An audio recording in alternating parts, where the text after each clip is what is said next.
والسابقون السابقون أولئك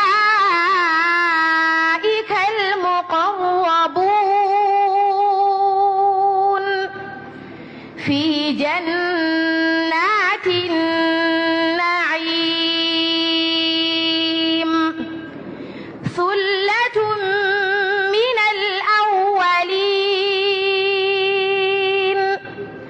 وقليل من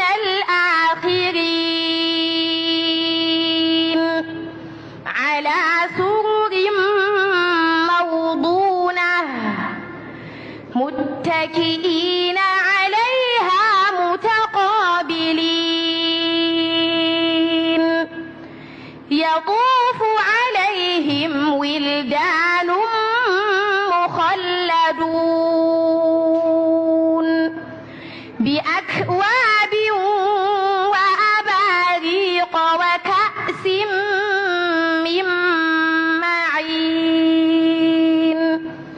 لا يصدعون عنها ولا ينزفون وفاكهة مما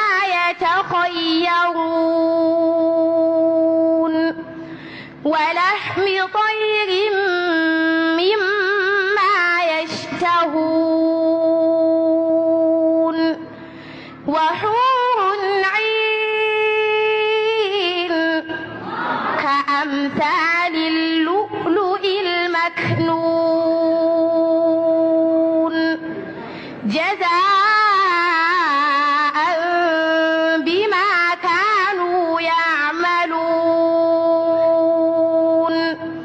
لا يسمعون فيها لغوا ولا تأثيما إلا قيلا سلاما سلاما وأصحاب